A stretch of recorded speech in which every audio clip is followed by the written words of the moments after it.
cold as a razor blade, as tight as a tourniquet, like the skin on a dying man. I don't want a piece of the world.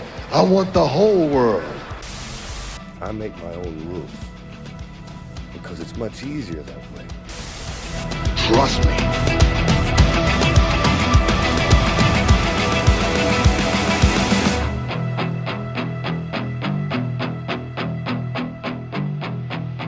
What's up, everybody? It's Marcus D'Angelo, and we are back for another episode of The Snake Pit. But this week, we did have to call a little audible. You know, it was a really crazy week last week. Jake was doing some traveling, and as a matter of fact, I was doing some traveling with him. About midway through the week, we found ourselves in Cleveland together, and we wound up spending a busy weekend there with no time to do another recording. However, we are still providing you guys with some new content for some of you.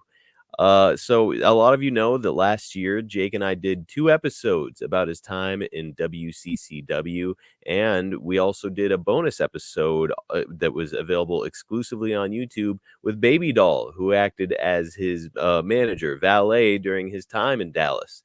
So what we've done is put together the ultimate edition of his time in WCCW. The time seems right. It was 1984. That's 40 years ago that Jake spent his time in Dallas with the promotion for a cup of coffee, but it's a very memorable period of time in Jake's career, and you'll find out why as you listen. So I hope you guys enjoy this comprehensive edition of Jake's time in WCCW. Enjoy it, and we will be back next week with some new content right here on The Snake Pit. So Jake, let's jump into our topic here today. It's 1984 in WCCW. To tell the full story, we're going to wind the clock back just a little ways to our Legion of Doom episode, which is available now in our archives. But Jake, just a quick refresher, what prompted your departure from the Georgia territory? Well, it was real simple. Vince McMahon bought it. That'll do it. Yeah, when he bought it, that was the end of me. Now, do you think that you had a place moving forward if you wanted it and just didn't want it, or were you out? Want it. Didn't want it. No, I still was old school. Okay. Yeah. I into the rock and wrestling, scenario. I didn't buy into all that. I thought it was bad for wrestling. Yep, and this is right at the time. I mean, just for frame of reference for everyone, Vince made his arrival in the Georgia territory in August of 1984, and Hulkamania started running wild in January of that year. So we were on that trajectory of cartoonish style wrestling and rock and wrestling and all that shit. So Jake, you were ready to continue the old school territory way, right? Stupid. It wouldn't. It's we're only 2 years away from you making the jump, and we'll cover what made you arrive at that decision in depth down the road. But for right now, I'm curious, of all the territories, Jake, you had built quite a name for yourself up to this point. What made you decide to move to world class? Well, lack of choices, probably. There was a lot going on at the time, man. Vince was buying up everything and knocking everything down, and didn't leave many opportunities for anybody. And one thing for sure is I wasn't going back to Crockett, because I'd had my fill of that. What was it about Crockett that kind of stuck in your craw? It just it wasn't happening for me there.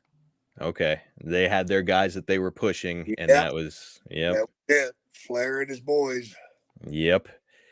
Well, we know that no shows and inconsistent booking would ultimately be the biggest downfall for WCCW, but that's still a few years away. At this time, what was the state of WCCW as you're coming in the door?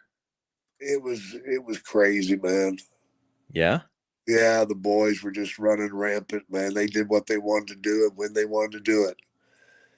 If they wanted to show up, they showed up. If they didn't, they didn't, and the bad thing is you didn't know what they were going to be like if they showed up. Right. They were running amok. It was pretty sad. Would you say that following all of the success that they had with the Freebirds, that this territory, as soon as the Freebird thing was done, is it just on a decline at this point? Oh yeah, it's a big nosedive. Big. Man, a shame because there's just so much damn talent in that territory as we're about to discuss here. I mean, gosh, some of these names that we're going to be going over are just incredible. Yeah. At this time, Jake, Fritz Von Erich is the sole owner of the territory. Had you ever met Fritz prior to this move? Yeah, I'd met him when I was a kid. Okay. You know, my father wrestled for him, and yeah, I'd met him. Now, you're coming from a territory where there were kind of like the buck stopped with a few people. Ole, Jack and Jerry Briscoe. Yeah, I know that Barnett had his fingers in things before he ultimately got out. usually somebody. I left it. I softballed it in there, and you hit a home run. I knew you would. is, is it your preference, generally speaking, when you're in a territory where the buck stops with one guy, or is it better to have multiple people kind of putting their input in there? One guy. Yeah, one guy, man. You're better off with one guy. That way you know where you're at when you start. You know where you're at when you finish. I'm with you. It's black and white when one person is in charge. There's no gray area. It's this or nothing. Absolutely. Fritz was often criticized for pushing his boys despite how unreliable they would become. Had you heard about that reputation before coming into WCCW? It was obvious. Yeah. It was obvious, brother. So, I mean, it doesn't take long. You're in the door and you're like, holy shit, this place is a mess. Yep. Well, you debut for the company in August, and right away you're making a splash with a TV title victory over Gentleman Chris Adams. You're coming off a really hot run in Georgia and a legendary feud for the TV title there with Ronnie Garvin. Coming in the door here, are you being made any promises as to how you're going to be used, or is it just like it's just crazy every night? Here's what we're doing. It was crazy. You didn't know what the hell you were going to do, and you didn't know why you were going to do it. Oh, God. All right, I can see why maybe this might have been a little bit of a frustrating period of time for you. Most frustrating time of my life. Would you say that this territory marks the most frustrating period of time in the territories for you? Absolutely, without a doubt. It's interesting, too, because like on paper, you're getting positioned pretty well here, as we're about to discuss. But it's just like the backstage bullshit was just too much, huh? Yeah.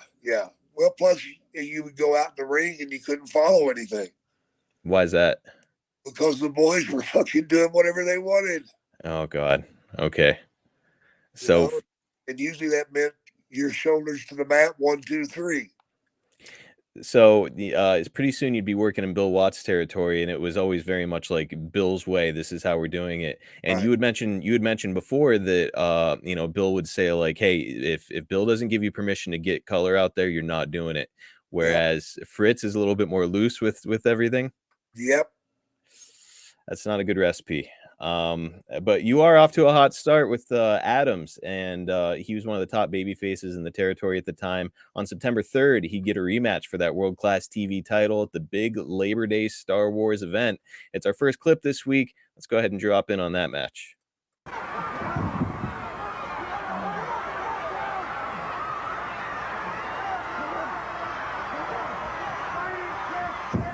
There's a drive to the side of the head.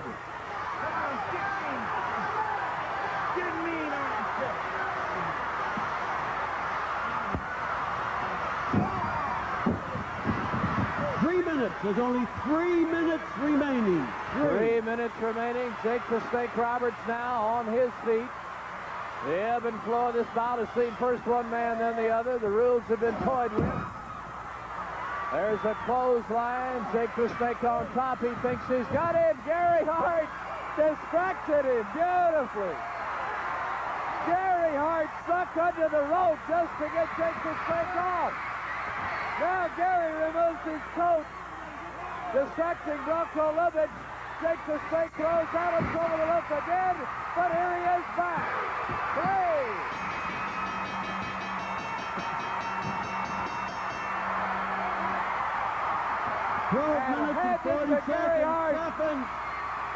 The new television champion, gentlemen, Chris Adams.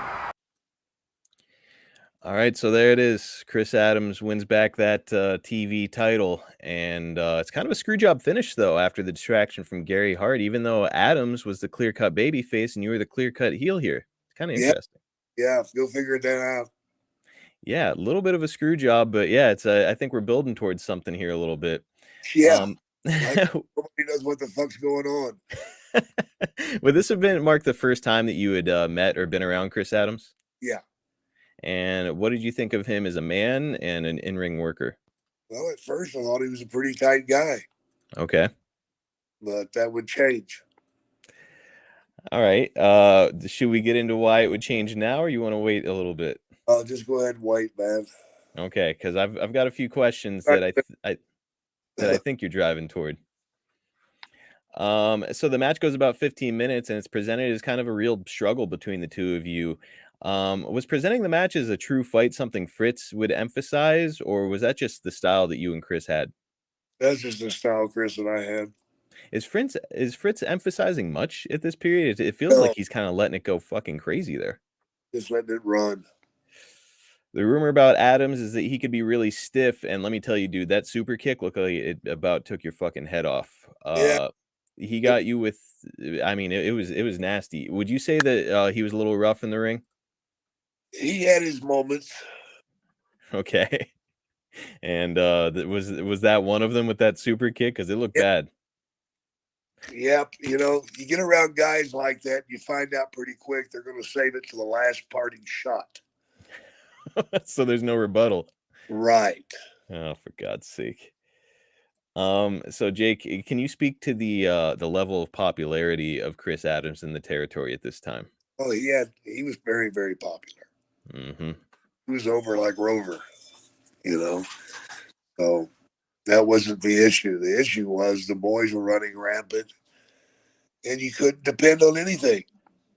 You know, you might come up with a good idea on Monday, but by Tuesday, everybody forgot the idea. God almighty. Well, Adams is top babyface here as I'm looking back through a lot of the footage, doing research. I mean, the women have T-shirts of him. They have 8x10s of him. They're screaming every time he's coming out or getting thrown out of the ring. Like it's a big deal. Oh, yeah. But that's not going to last long. On October 6th, we're officially on the march to the first Cotton Bowl extravaganza, and you found yourself paired with Gino Hernandez and Andrea, the Lady Giant, who we, of course, would soon know as Baby Doll, taking on Adams and Kevin Von Erich. You guys are looking for a third wrestler to help you take on the Von Erichs for their 6-man tag titles, and you'd find one in an unexpected place. Let's go ahead and check it out. Has a little shake it up. Jake the Snake getting help from Gino Hernandez. Up and over the top rope. The referee didn't see that. David Manning had his back to that, or that would have cost Snake and Gino the match. Kevin, a great football player, just gave him a shot, and Chris Adams comes in with a super kick and a shot on Gino Hernandez. Chris Adams firing on Gino Hernandez. Chris looking for action. Whoa, Chris. And Stella Mae French is back in the arena. David Manning pointing for Stella Mae to get out of there.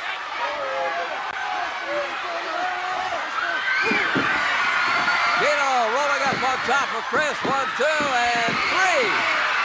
And Gino Hernandez and Jake the Snake Roberts beat Kevin Von Erich and Chris Adams. And Chris is upset with Stella Mae. I guess in this position he could see that Stella Mae pulled the leg out from under Gino Hernandez. And Gary Hart evidently talking rather strongly to Stella Mae and Kevin. Chris and Gary having a little bit of discussion here now. And a super kick on Kevin Von Erich. And Gary Hart fires on Kevin, and what's happened here? Stella Mae popped to the ground. Chris Adams and Gary Hart unloading on Kevin Von Erich. And now Kevin is in trouble, and Chris just walks away. Chris just walks away and dumbfounds everybody. There goes Gino throwing Stella Mae out, and they got Kevin Von Erich over here bashing on him, while Gary Hart and Chris Adams have left Kevin to his own chances. A strange turn of event. Jake the Snake and Gino. Oh, there is a neck breaker. There's a neck breaker. Devastating neck breaker there at the end. Yeah. Did you have to smarten them up about like, hey, it's called a fucking DDT, gang? I tried. Oh, good grief. Well, pretty, I mean, look, I know it's chaos and the inmates around in the asylum there, Jake, but that was a pretty fun angle there. Man. Yeah, pretty well put together. You and Gino find a new ally here, and it's of course, Chris Adams.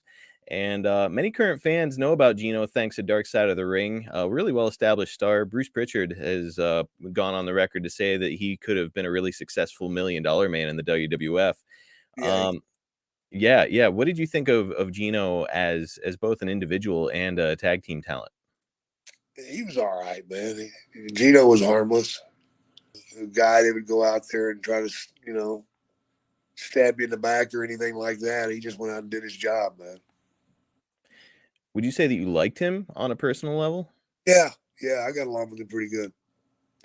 Do you think that Gino, if he had come to the WWF, do you think he could have reached main event potential, or where do you think he would have eventually landed? Yeah, he would have definitely went to the top. Mm-hmm. Yeah, I could see him doing the $1 million gimmick easily. I mean, the guy's got a good promo as I'm watching this stuff back. He looks good. Like he's kind of got all of the elements. Unfortunately, I think some of his demons got in the way. Andrew Hermes did a lot of the heavy lifting on notes this week, but I did some research of my own to get the full story. And one of the people I spoke to was Baby Doll, and she told me that you and Gino were like brothers during this time. Would you agree that you were close like brothers at that time, or just more of like a good working relationship? Good working relationship. Okay. He kind of kept his private stuff to himself. I have heard that about him, where he kind of played things close to the vest. Yep. Gino and Chris both had reputations as big party guys. As a little teaser last week, Jake, we ended the episode with you saying that you had a good story about partying with Gino. I think now's the time. Oh my God.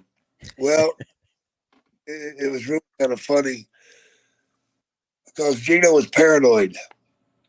Mm-hmm. And there was a black tag team there at the time, PYT, Pretty Young Things. Yeah. As Coco Beware and Norvell Austin. Mm-hmm. And we were on a plane trip from Houston to Dallas. And they had some words. And Norvell was just fucking around with Gino. But Gino took it to heart. And me seeing the opportunity, I'm like, dude, you better watch your back.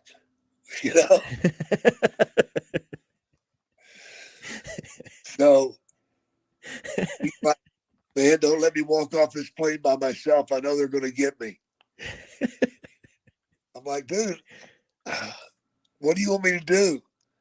Just follow me home. Follow you home? Oh my God. Crazy? And he's like, follow me home and I'll give you $1,000.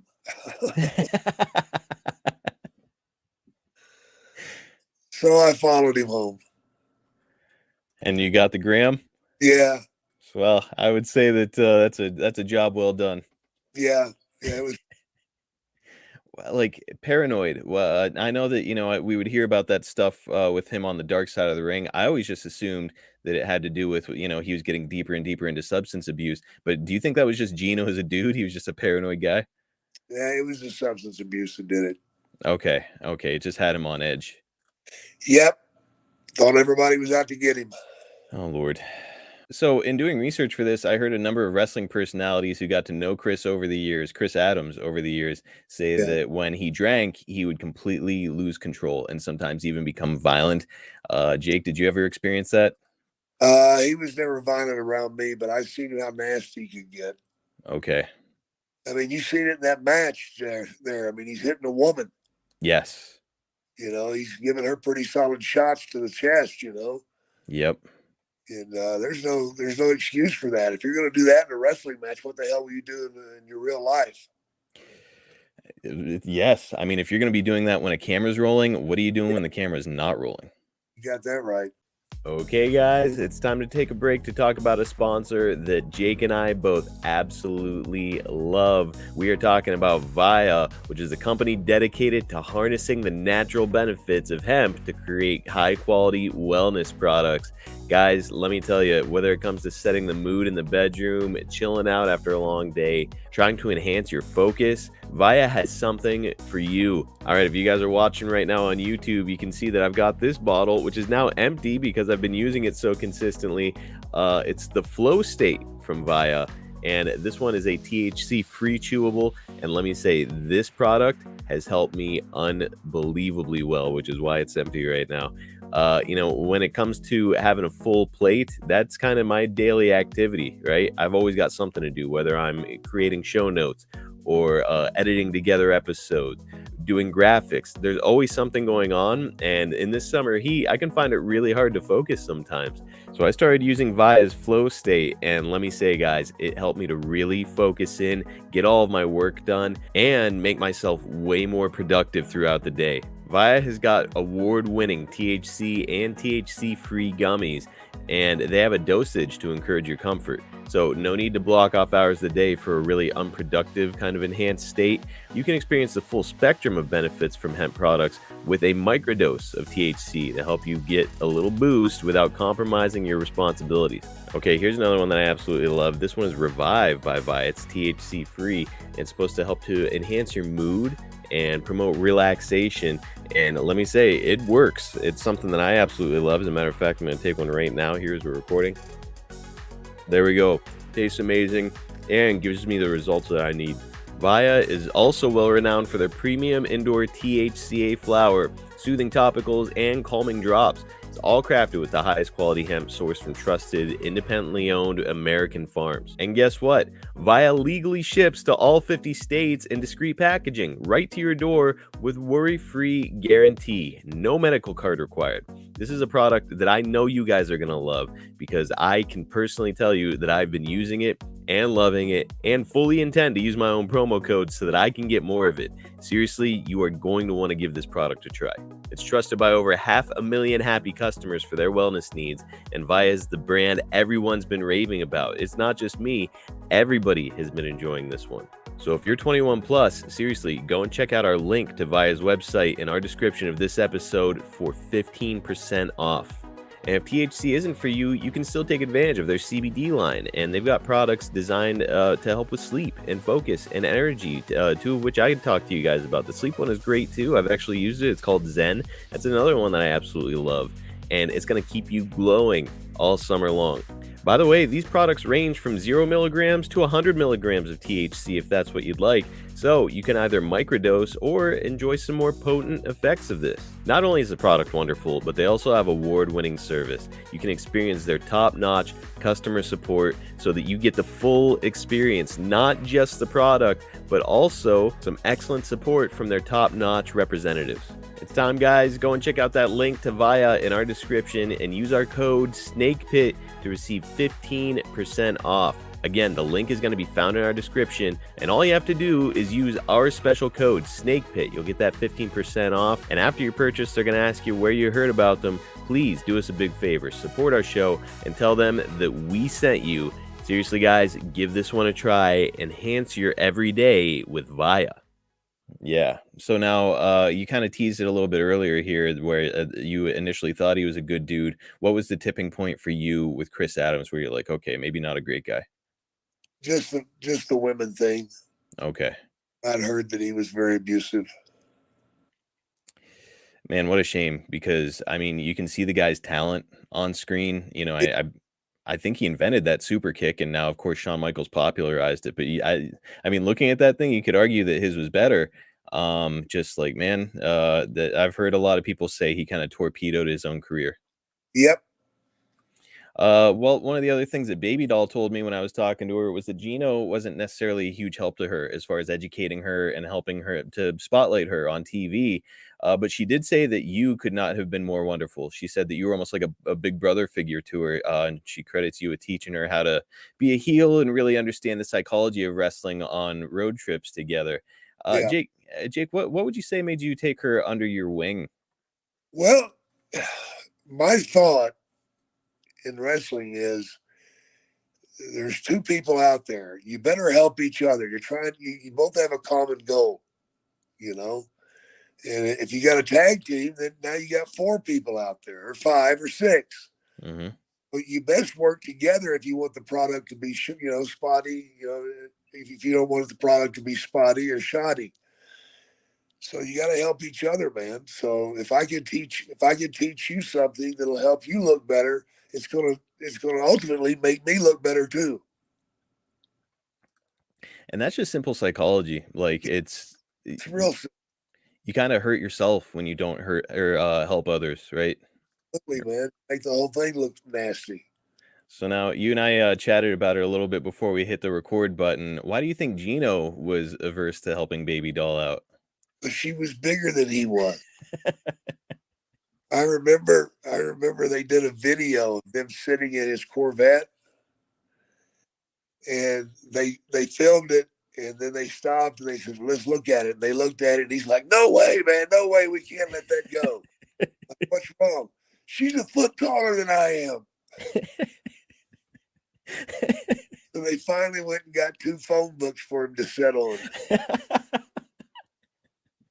That's like almost more humiliating than her being bigger than you, as you have to sit on phone books. Yep. Yikes.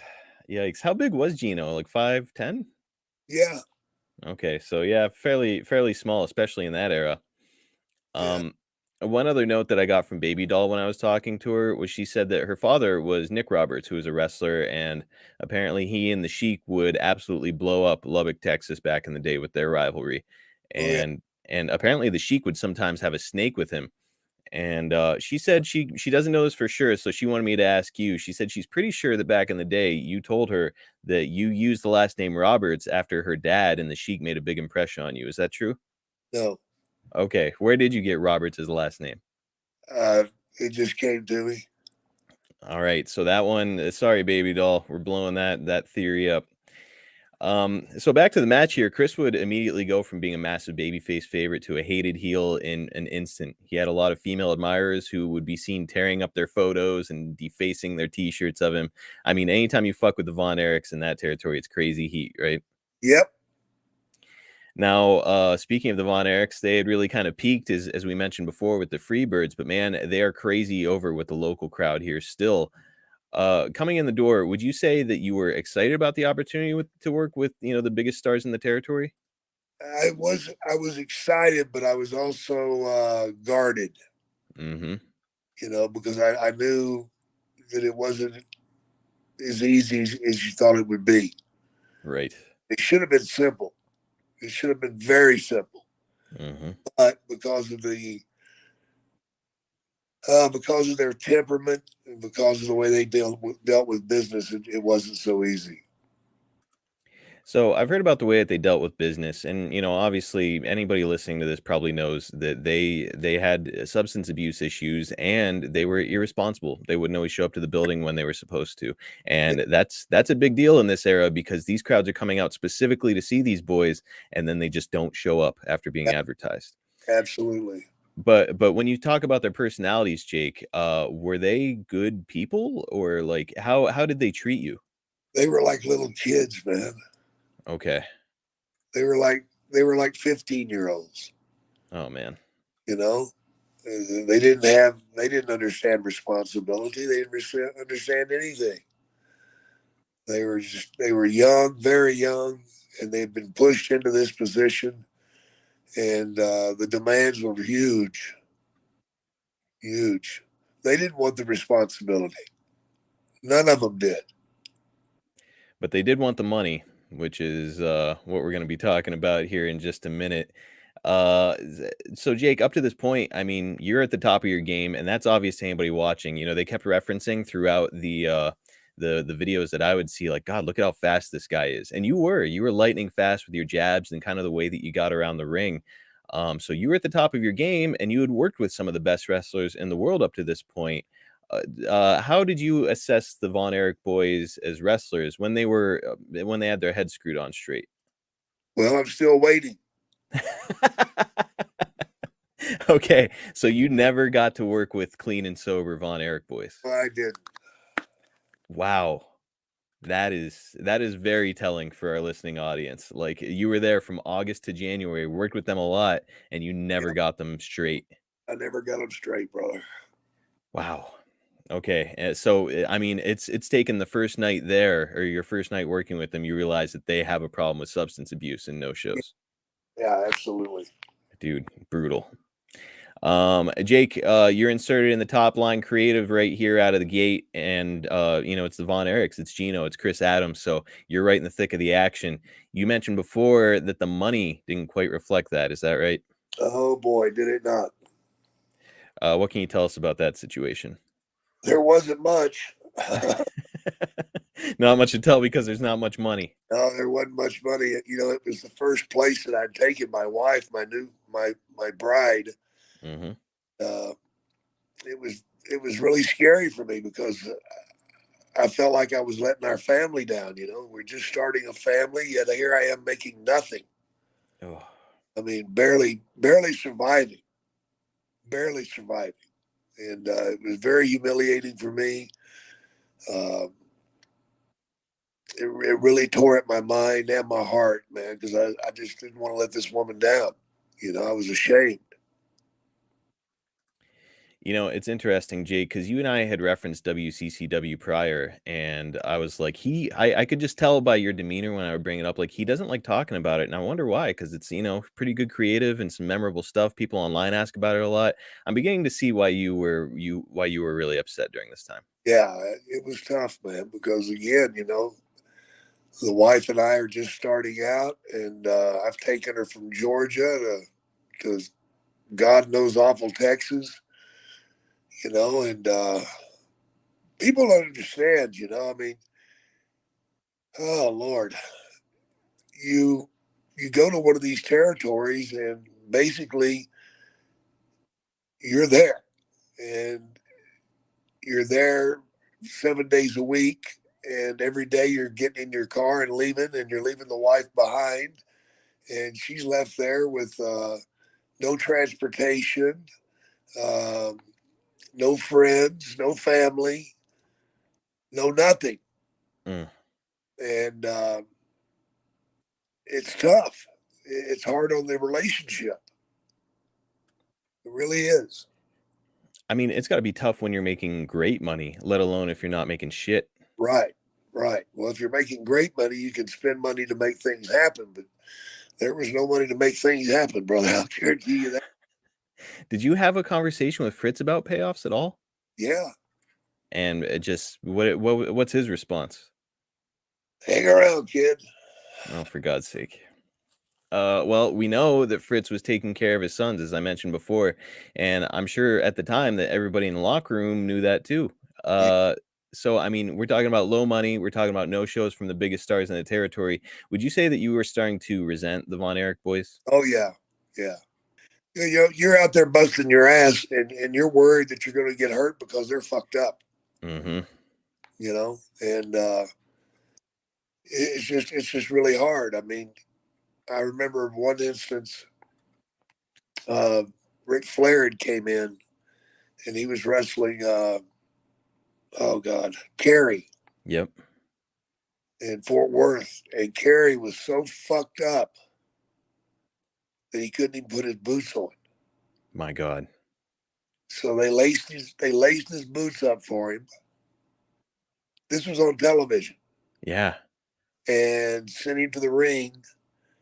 He was wobbling and everything else. And the way they got through it is they said that he had 105 fever, but he didn't want to let the fans down. Oh my God. Yeah. I mean, gotta take your hat off to Ric Flair in that situation if he's able to pull a match out of a guy in that condition. Yeah, it was close. He didn't quite get it done. Oh man. I mean, how could you with that guy? Good Lord. Well, look, Jake, the low money and the frustrations damn sure weren't keeping you from doing your thing. This next clip is maybe my favorite of the bunch today because it features a really unique promo from you, and it outlines the differences between you and your new partner, Gino Hernandez. Let's have a look.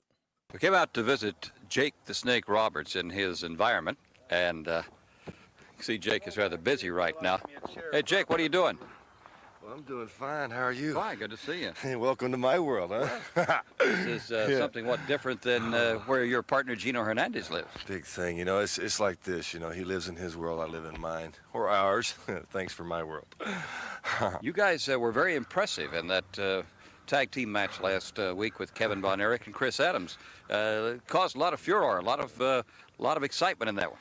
Well, anytime you have a winning combination such as Gino and myself, and due to the things that happened, it just made it that much nicer, you know, Bill. And it's always good to be a winning part of the team because that's what it's all about, isn't it?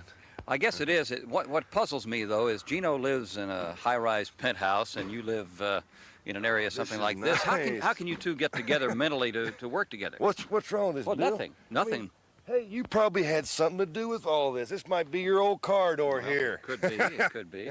Yeah, it could be. Well, how about the difference in philosophies, difference in style? Well, Gino, you know, he's always taking care of himself. I guess that's because he was born that with a proverbial silver spoon stuck in his mouth. Well, my person's just a little bit different, you know. I come out here and I look at all the trash and the filth and, hey, yeah, that's one of my friends over there, man. I look at all this, though, and I say, this is what life's all about, you know, because after all, we done it for each other. I didn't build this. This was here before I ever got here. Like my jacket, man? It's very I scooped that up interesting. out of an old car, you know. I just scooped it up, man. It'll do warm. Yeah, it's kind of chilly today, so I had to throw it on. You know, I hadn't got my fall jacket yet. No, I haven't got it yet. But I think this will do till I get one. Let me shove that in there. Everybody talks about the future and what you look forward to, what your goals are. Do you set any? Do you have anything like that in mind? What is the future? Future is just that's a joke, man. It might be over 2 seconds from now. Somebody pushes a button and it's over. And you tell me why it's over, because you have made the choice to do with this world what has been done, not I. When I got here, Bill, the laws were already made. You done picked the way you wanted to go. So you see, I'm just gonna crank back and enjoy what you've given me to live with. Whatever rules they might be. You live by the rules? Weren't rules made to be broken? I suppose so. Contracts were made to be broken. A piece of paper. You make a contract out with somebody, Bill, and all that you're doing is inviting them to break it. What happened before when a man could shake your hand and say, well, his word's good? Word means nothing anymore. And that's what I'm trying to explain to you people. Don't come calling me a fool. Don't come calling me a sicko. Because, brother, if you look at yourself in the mirror, I think you'll find out one thing. You're no different than me if you tell yourself the truth. Too many people live in glass houses, you know that? And throw bricks. They sure do. Right. I'm the rock thrower today, though. Jake, what is your immediate reaction following that? I'm proud of it, man. I don't blame you. I have an idea. Dude, that was a hell of a promo. I love your commitment to this character where you've just got dirt on your face and you're saying hi to a dog, and it's just like so bizarre, so strange, and it's like perfect. It really puts the pairing of you and Gino like at odds on paper. Oh yeah, absolutely. Dude, that was fantastic stuff. You mentioned before that you dislike doing tag team wrestling. Did you feel like you and Gino had pretty good chemistry though? It was fair. Okay, not quite always on the same page, but decent. Oh, it was just fair. You know, what's incredible is even after such a short run in the territory tagging with Gino, I see people, as I mentioned, online all the time mentioning your partnership with him. People ask about him online all the time and your relationship with him. Why do you think it resonated with fans so much? I have no idea, bro. You know, just a period of time where he was the guy that was put in the spotlight. You know, he had a long run there. Mm-hmm. So if you watch the Von Erichs, you watch Gino. Well, it's whatever was going on between you guys. It was something special. And we're going to move on to our final clip this week. It's October 27th, and it's the first Cotton Bowl extravaganza. It's yourself, Gino, and Chris, and you're challenging the Von Erichs for the six-man tag team title, except Kevin Von Erich is replaced here by Bobby Fulton. Jake, it's 39 years ago, so I'm guessing you won't remember specifically, but is it safe to assume that Kevin no-showed this event and that's why Bobby filled in? I believe so. That sounds like a layup in my mind. I know that they would use it as a storytelling device and say like, "Oh, well, they didn't beat the 3 champions," but it's like, this is a big event here at the Cotton Bowl, and Kevin's not there. It makes you wonder. Yep. Well, let's have a look at the final moments of this match. Gone in this bout, the World Six-Man Tag Team Championship. It's Gino Hernandez now. Looks like he has a chokehold in there. Just Mike Von Erich trying to work his way through Gino. And a change. Bobby Fulton will come in. Mike Von Erich has to get up. Here comes Jake the Snake Roberts in. Let's see what we've got here now with David Manning.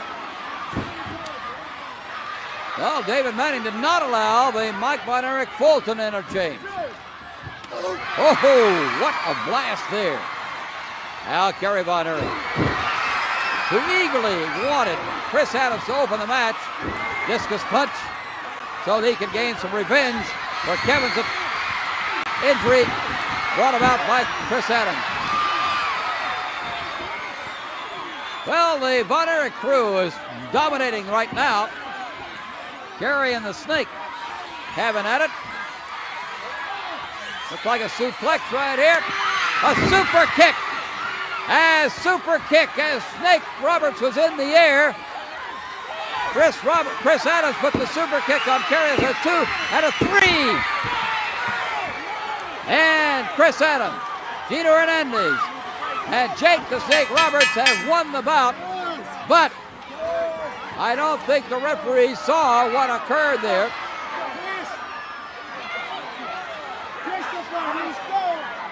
Here is Ralph Pulley. The winners in 11 minutes and 45 seconds. Gino Hernandez, Jake the Snake Roberts, and Chris Adams. They're the new World Six-Man Tag Team Champions. The new World Six-Man Tag Team Champions. All right, there it was, Jake. The first Cotton Bowl extravaganza. Von Erichs are unseated. Yeah. Watching it back all these years later, 39 years later, Jake, what did you think of that finish there? Pretty good. Not bad. Not bad at all. The Cotton Bowl is home to our favorite football team, the Dallas Cowboys, for a long time. Yeah. The Red River rivalry. The list goes on and on. It's a legendary venue. Pretty special for you to work there. Oh yeah, of course, man. It was quite a moment in my career. It was cool, and not to. Oh, go on. I'll tell you this: it's more fun for me to reflect at it and look at it on film than it was to live through it. Yeah. Yeah. Now that you know, like, okay, I'm gonna go on to make a lot of money and have a lot of success. Yeah. It's like, yeah, at the time, it got to be stressful. It was. So Jake, you've often been referred to as the man who never needed a title to get over, and but these 6-man tag team belts, they were created for that red hot rivalry between the Von Erichs and the Freebirds, and so they were really important plot telling devices to the territory. Yeah. Did it mean anything to you to win these championships, or is it just part of your job? Just part of my job, man. Just another heavy thing you got to carry in your bag. Just something else you got to be responsible for. Did you feel that way when it came to the Georgia TV title too? Because I know that one was special. That was a lot of fun. That was special. Yeah. And as I mentioned, you were the final TV champion technically for that territory, which is an interesting note. So do you remember if this program was supposed to be long and drawn out, or was this supposed to just kind of happen over the course of a month or two and on to the next? Everything happened like that. Everything was subject to change. Oh. Well, Jake, last question here this week. With your background as a booker, were you given any creative input in the territory at this time? None. None. That was one of the most frustrating things. That's why I felt so out of place. I wasn't an idiot. I knew what to do. I knew how to do it. But,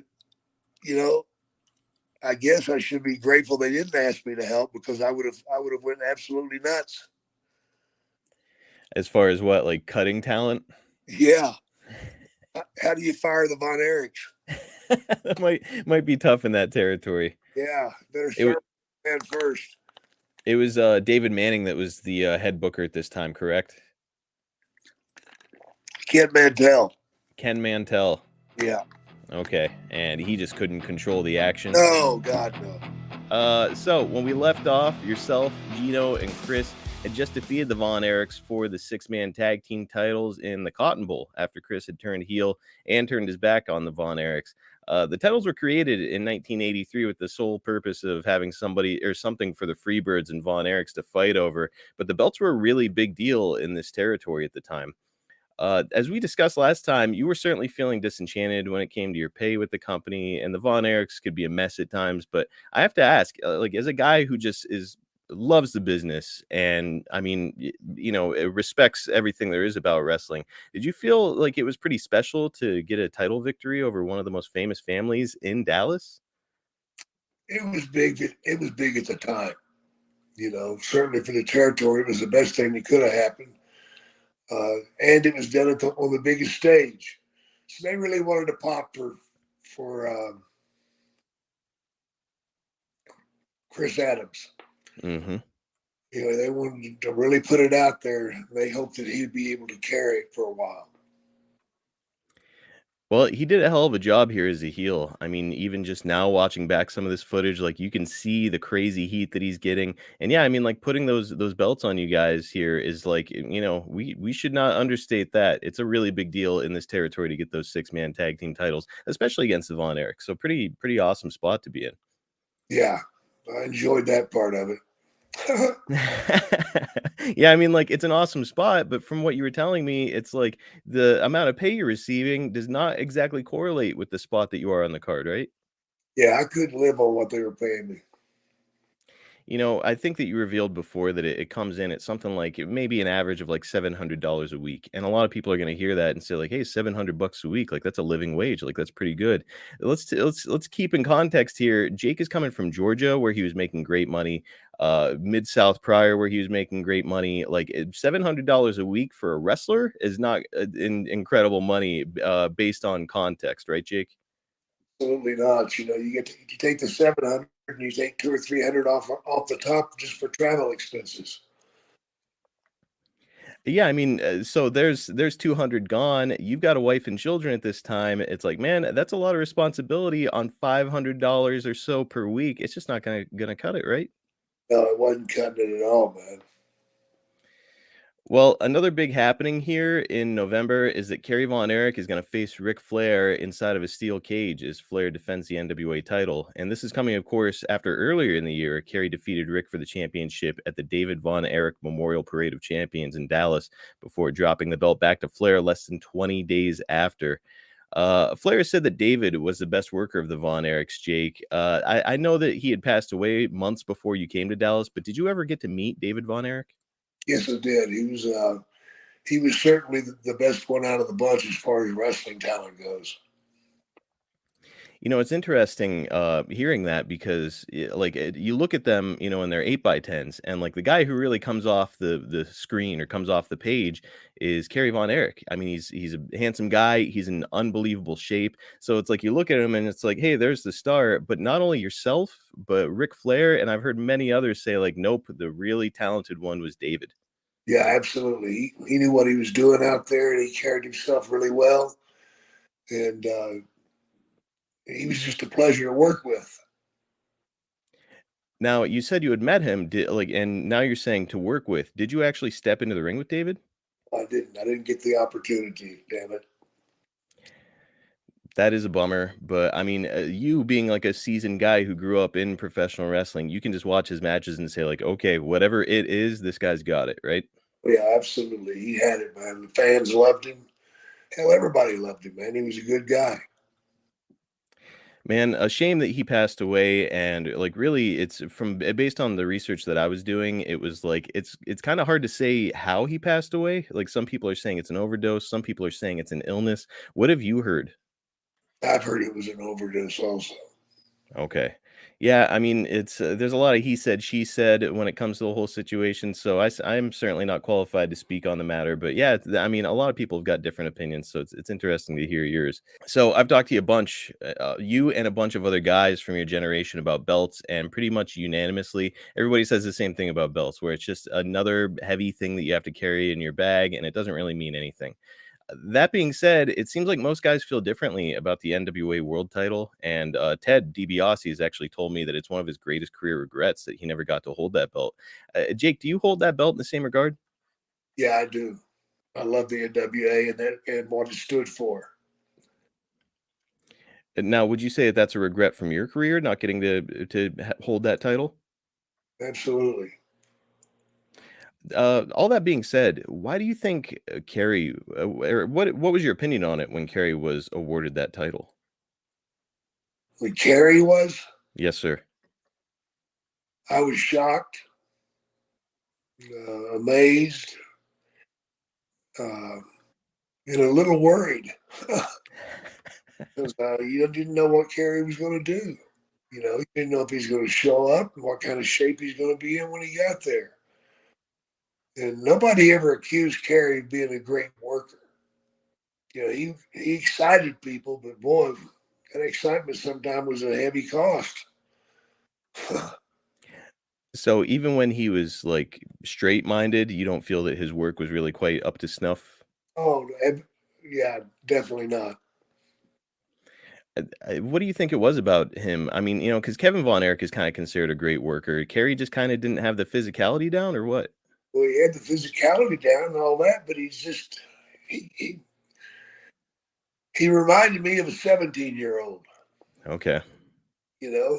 Just young and happy and full of fun and not a care in the world. Which would, of course, catch up with him, certainly with a motorcycle accident, which we're going to be talking about soon. It's safe to say that Kerry's short run here with the title was completely due to his reputation of being unreliable. Yeah, absolutely. I mean, it was like a historically short run, less than 20 days with that title. I mean, unheard of back in those days. So pretty crazy that they put the belt on him only to take it so fast. Well, I'm sure they were worried. I'm sure they were too. I mean, this guy's representing the NWA as the champion, and you have to rely on him to make all these towns and travel across the United States and Canada. And it's like, man, he might not. Yeah.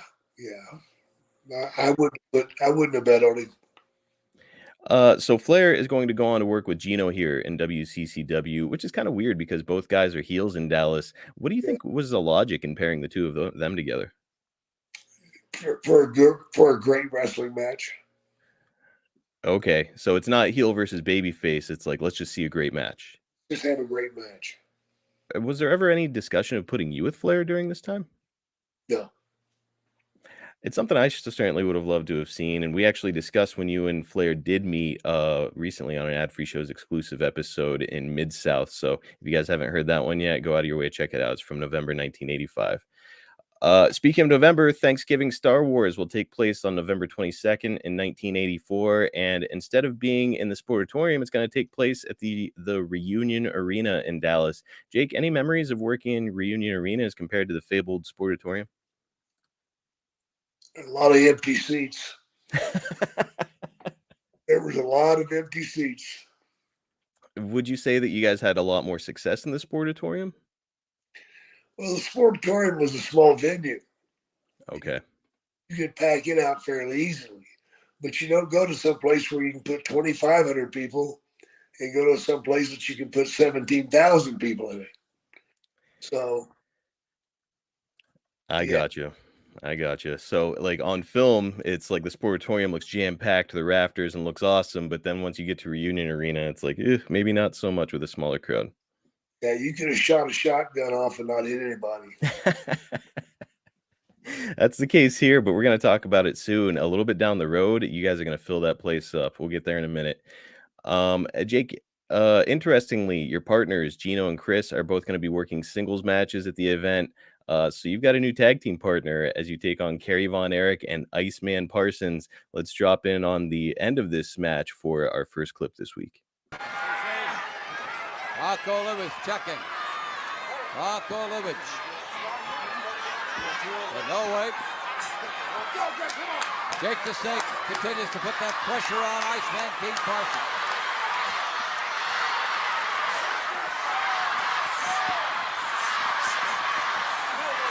And the crowd picks up the cry of "Go Ice, go!"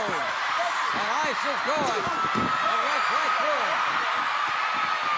And Iceman gets a knee into the lower midsection. And Jake the Snake is ready for his knee double chop.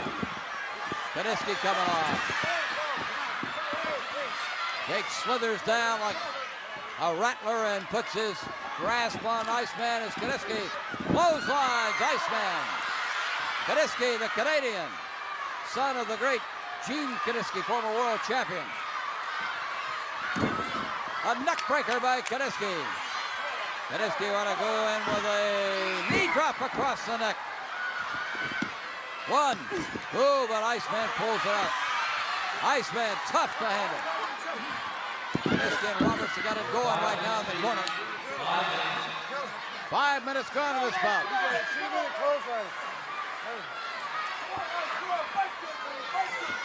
So Kiniski getting some suggestions for Jake the Snake. Fires in. Here comes the Iceman. A miss by Kiniski. Oh, what a left hook by Iceman. A chop. And Jake the Snake comes in, and all mayhem breaks loose. Everybody's after. There goes Ice over the top rope. And now they got Kerry Von Erich, Kiniski, and Jake the Snake. Pounded away on Kerry. And Kerry handles one and the other.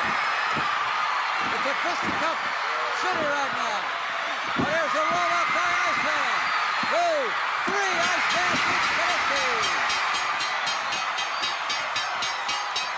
Iceman gets Kiniski, and Kerry Von Erich and Iceman are the winners. There they are, the winners. And here's Mark Lawrence. All right, Jake. How about it? Well, what did you think of that, watching it back all these years later? All right. Not too bad, right? People were with it. Yeah, I mean, as soon as Iceman kind of started to make his comeback, and then, of course, Kerry gets in there, I mean, that crowd started to really come unglued, huh? Oh, yeah. It's a shame that Iceman made his own comeback. What do you mean by that? Well, if you've been selling like you've been selling, you should make that big hot tag and let the fresh guy come in there and get the big pop. Oh. And he's just come out of it and fought back and fucking took over. It killed all the heat. It's funny. I've watched a ton of wrestling, Jake, and I didn't even put those pieces together as I was watching that comeback. He did. You're right. He should have had it killed the hot tag. Yeah, he just left it out. Interesting. And look, while we're talking about Iceman Parsons, I've got to ask, he's pretty over with the crowd. Do you have any memories of the guy in general? No, not really. Not I want to go into. Okay, so maybe some not so fond memories of Iceman? Yeah. He later on he came over to Louisiana to the Superdome and was asked to wrestle me, and he refused. Really? Yeah. Why? Didn't want to lose.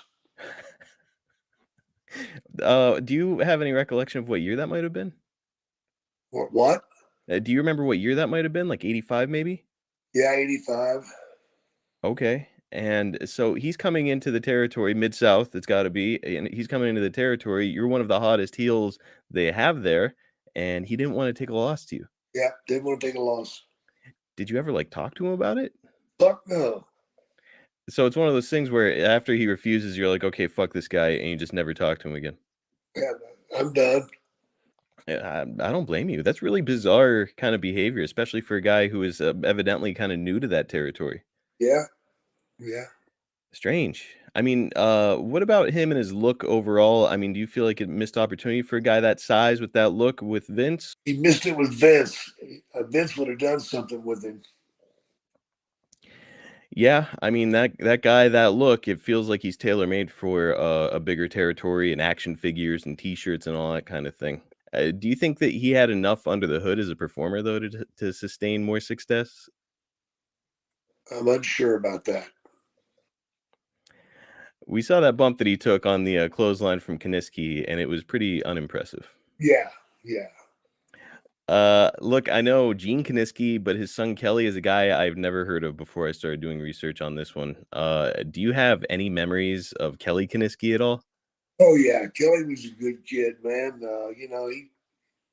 He tried his best, man, to make it in wrestling, but he just couldn't do it. He didn't have his father's ways or his ability to work, and he didn't last long. No, according to my research, he was out of wrestling by 1988, so just 4 years after this, and he is out. Yeah, What about his father, Gene Kiniski? You spent a lot of time around him? I wrestled him. Did you really? Yeah, What was that like? we did 45 minutes. That is a hell of a long match. Yeah, it was. Would that have been while you were in Calgary? Yeah, that would have been when I was in British Columbia. Okay. West. Okay. And I mean, 45 minutes with an old timer. How would you say the match went? I didn't like it at all. Why is that? Well, the guy was probably 70 years old. For real? Yeah, and he looked 70. I mean, his skin was flappy. I mean, he built like a rail. Pale white pasty skin. Yeah, he was a monster. Yeah, right. I can't believe a dude that's that old and that kind of like thin, frail is going 45 minutes. Oh yeah, he wouldn't let anybody take that title. So you put him over too. Damn right, 2 straight falls. 2 straight. So it was a best of 3 and you gave him 2 straight. Yep. Holy smokes. Safe to say you're walking out of that arena a little bummed out. Bummed out. The people are cussing me out for doing it. And shortly after there, I left. Understandably so.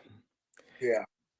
Well, as I mentioned, Chris Adams is in the main event here, continuing the story with Kevin Von Erich. Gino is defending the NWA Texas title against Mike Von Erich. So to me, it's a little bit puzzling not to just put you in a singles match against Kerry, since you guys had been feuding with the Von Erichs. I mean, it's cool that you're teaming up with Kiniski's kid and stuff, but can you think of any reason why they would have gone that route?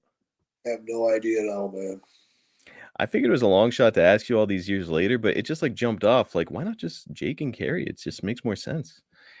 I probably didn't want to put Jake and Kerry on the card because we would have shown up some people.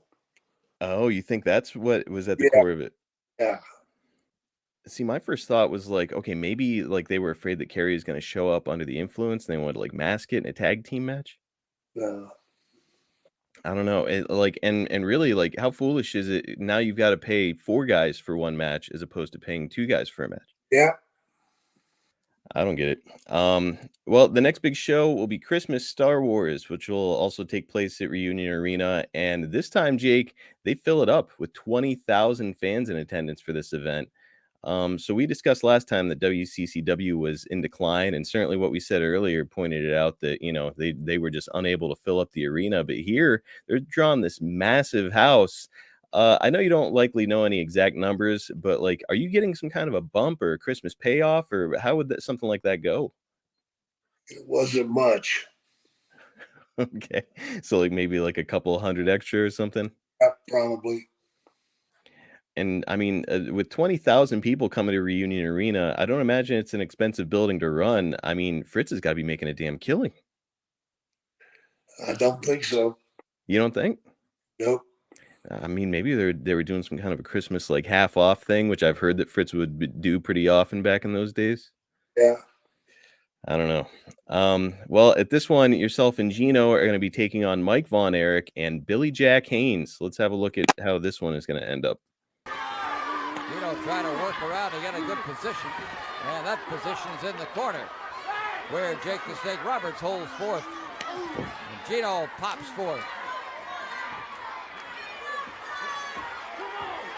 Jake the Snake Roberts.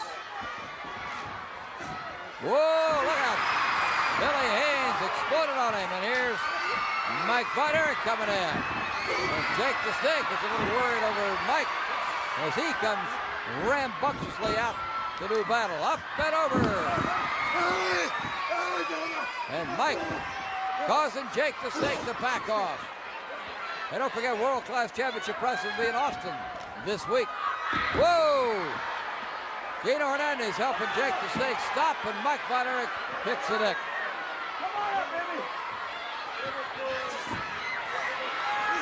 Right back again. Here's Bill Haynes in, and the big bruiser battles on Gino. Whoa! Mike Von Erich dropped on that top rope. Rocco Libby's trying to keep order. Here's Jake the Snake up. And Bill Haynes and Gino continue to go after it. Mike Von Erich with the claw on Jake the Snake Roberts. Mike Von Erich from nowhere comes up with his father's famous iron claw.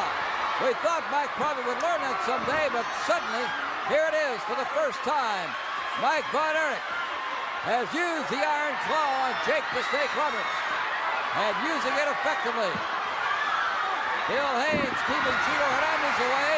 Mike Von Erich with a count of 3, and he beats Jake the Snake Roberts with the iron claw that he learned from his father and from his brothers. Mike Von Erich comes up with the iron claw of Jake the Snake Roberts, and Mike Von Erich and Bill Haynes are the winners. We'll be back with more excitement. Right now, let's get Ralph Puller. The winners in 3 minutes and 48 seconds, Mike Von Erich and Billy Haynes. All right, so there it is. That's how your Christmas ends with the Iron Claw, Jake. Merry syphilis.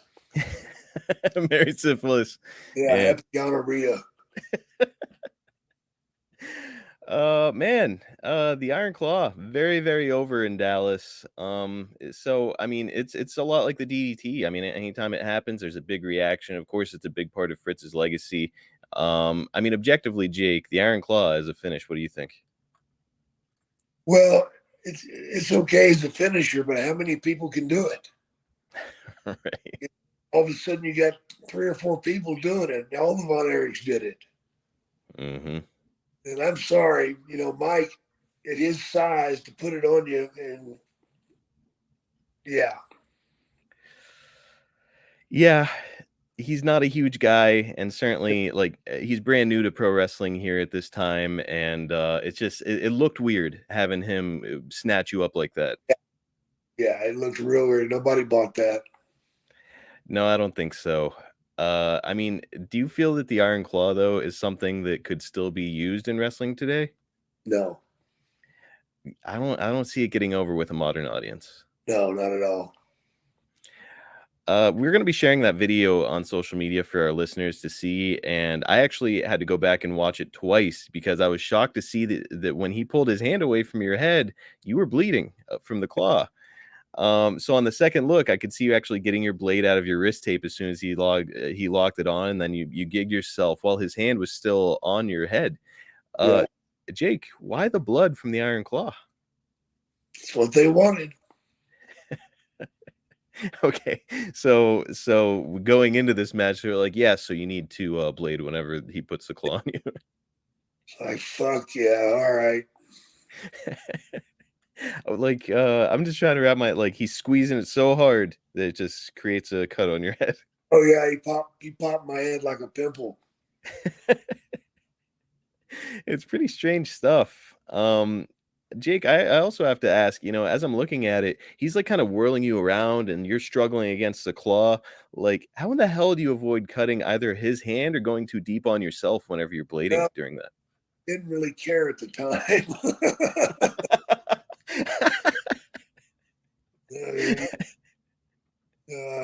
If his hand didn't move, he got cut. That's for sure. Yeah, and at one point, it looks like you almost lose your balance or something. In that hand, I can see you've got the blade there, and your hand kind of comes down. I'm like, Jesus, he's gonna cut his abdomen. Man, it was a little reckless out there. Not you, but just the spot was reckless. Yeah, I should have went ahead and cut his abdomen. And get a little of your heat back after bleeding from getting grabbed by a 180-pound dude. Oh yeah, it was real impressive, man. So look, by the end of this episode, we're gonna do a little bit of discussion about the Von Erichs in general, just to kind of prep everybody for the Iron Claw. Yeah. But for right now, let's talk about Billy Jack Haynes. Big, muscular dude. He's gonna find himself in the WWF actually right around the same time as when you debut. What do you remember about Billy? Billy was a horse, man. Yeah, he was built like a brick shithouse, man. He had all the muscles he needed, man. But he under the hood, he was out there. Okay, so like under the hood is in like his wrestling skills, or just him as a dude, maybe a little off. Him as a human being. Okay, He was off. like how so? Crazy? Yeah. A little bit. There was, he wasn't the sharpest knife in the drawer, He was more like a butter knife. Man, it's like you take a look at that guy, like what an 8x10 he's got, not a bad looking dude, super jacked up, and it's like, okay, this guy tailor-made for Vince and what he wants to accomplish in the WWF, and then he only lasts like 2 years there. Yeah, well, that's because he was, goofy. Yeah, I've heard this is not the first time I've actually heard that about Billy, and just that he was a little bit off and could be a little bit difficult to deal with behind the scenes. Yeah. Well, let's get to the final show of the year, which is actually going to take place on New Year's Eve in 1984 in Fort Worth. It's the six-man tag team titles on the line as yourself, Gino, and Chris defend against Kerry, Kevin, and Mike. Let's have a look at our final clip this week. Gary Hart wants Adams to calm down as Kerry still on Jake the Snake. This bout is far from over. We're showing it all that we can here on Championship Sports. Be here in person each week to see it all. There's the leapfrog by Kerry. Look out, it's a clothesline sleeper by Jake Roberts. The Snake trying to put Kerry to sleep.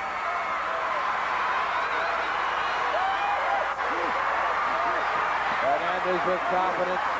Adams reaching over. World heavyweight belt sitting on the table.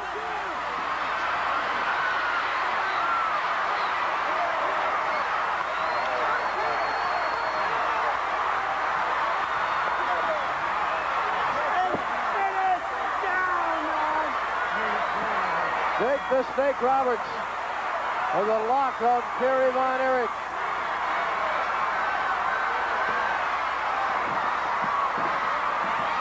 Over in the corner, Kerry, does he get a tag? Mike certainly gets a tag on Jake the Snake with a fist. And here we go. Mike Von Erich. Oh, Jake Roberts over. Mike Von Erich with a fist. Jake the Snake with a leapfrog. Takes him down with a DDT. Holy cow. The DDT sent Mike Von Erich down and down hard. Kerry smashes Jake the Snake. He falls over Mike. Look out. Oh, the Von Erichs have won it. The Von Erichs have won it. Kevin on Chris Adams. It's mayhem, but the Von Erichs have won it.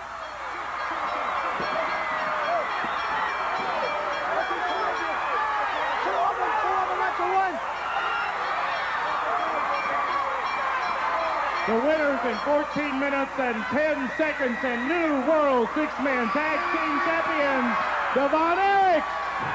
The Von Erichs have won it. Jake the Snake could not stand prosperity. Got nailed. Mike got on top for the 1, 2, 3, and there are your winners in the ring. Gary Hart and his team absolutely in a state of disbelief. All right, so the Von Erichs grabbed those six-man tag team belts. Jake, what did you think of that finish? Sucked. As I'm watching, I'm like, okay, I guess if Jake is gonna take a pinfall loss to Mike Von Erich, maybe that's the way where it's like Kerry interferes. But what do you feel sucked about it? It just stunk. It stunk to high heaven. Is that the best way you can do it? A schoolboy? Oh my God. Plus, it's like, I know that Kerry is famous for like his discus punch, but that was not a discus punch. He just punched you. Right. So yeah, I don't know. It's like I guess it's an okay way for you to put Mike over, but man, it's left a little bit to be desired there on New Year's Eve. There was a lot Uh, more that should have been done. yeah, I think so, especially in front of a crowd that's that hot. Man, it's a missed opportunity. It was. Well, speaking of finishes, Jake, you are going to finish up with WCCW in the spring of 1985, and this would mark really your kind of last big high-profile match in the territory. What can you tell us about deciding to leave the company and making your arrangements to return to Mid-South? I just couldn't afford to stay any longer, man. The money was so bad that it was crazy to stay. So I got on the phone to Bill Watts, and they said, "Sure, come on over." So simple as that. You're back up to Mid-South. At this time, your relationship with Watts, I take it was not terrible. Wasn't terrible, no, not at the time. Okay. Now, I mean, there's another element here, and that's it. Again, you have a wife and kids. Were you and Cheryl living in Dallas at this time? Yeah, we were living in Denton, Texas, about 30 miles out of Dallas.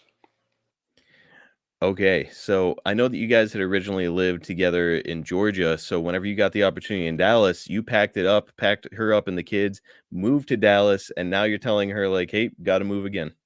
Yeah. We had no children at the time. Oh, okay. I thought you had your kids.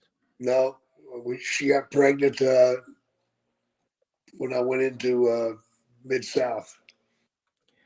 Gotcha. Okay. Well, that does make it a little bit easier. So yeah, it's. I mean, do you remember if you had a house in Denton or were you guys renting? It was an apartment. Okay. Well, that simplifies things a little bit. No kid. You're not trying to sell a house. You can just go. Right, right. Okay. Well, Jake, let's get to the part that I know a lot of fans are going to want to hear about. You suffered two high-profile pinfall losses to Mike Von Erich here, who Fritz was trying to introduce to the audience to just get him over with that local crowd the way that he had with his other sons.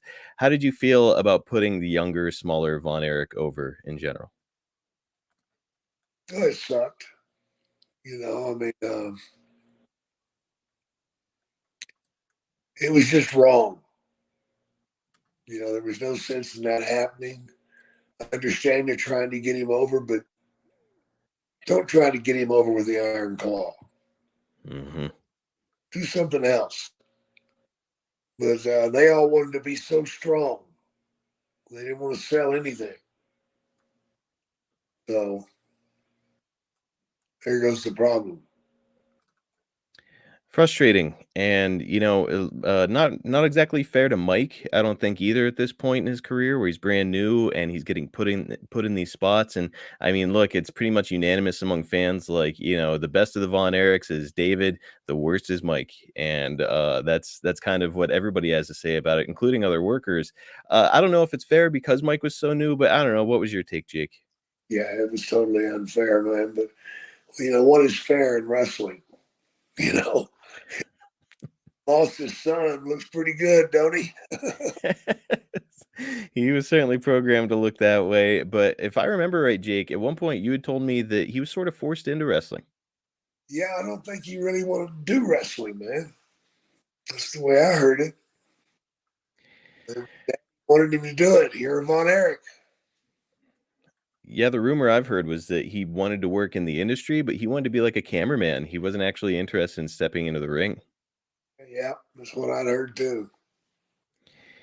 Well, most people listening to this are going to know the tragic story of the Von Erich, so I won't get into all of that. I mentioned earlier that we've got a YouTube exclusive episode that's going to be made available later this week with myself and Baby Doll, and she mentioned an instance where there was a huge storm outside of an arena one day with lightning crashing pretty constantly, and Kerry ran out into the storm and held on to a metal flagpole. We've also heard Bret Hart talk about Kerry referencing suicide during their conversations in the WWF. Jake, did you ever witness any of this red flag behavior from Kerry? I didn't witness any of it. I'll hear about it afterwards. Now, do you happen to remember that? Because Baby Doll was only in the territory while you were there. Do you happen to remember this instance where he's grabbing a flagpole in a storm? Sure didn't. I sure didn't hear about it. Man, it's scary and sad to be sure. And it goes on to get more sad for Kerry. He's going to lose his foot in a motorcycle accident. And he's going to be working with a prosthetic by the time he makes it back up to the WWF where you are. Apparently he was pretty guarded about showing his prosthetic and would allegedly shower with a boot on. Did you ever see any of that? Yeah. Yeah, he wouldn't take it off. I mean, sad that, here's Kerry. It's this incredible physical specimen and he's kind of hobbled. But I mean, did you feel like it limited him in the ring? He still seemed like he could do stuff. He could do anything he wanted in the ring. Pretty impressive. I mean, for anybody to be able to work in a ring with a prosthetic on. Did you get to spend a lot of time with Kerry during his WWF run? A little. Would you call him a friend? I wasn't that close. Okay. So it's friendly, but not your friend. Right. Do you think that Vince could have done more with him, or did he get all that he could out of Kerry at that stage? I think he got all he could out of Kerry at that stage.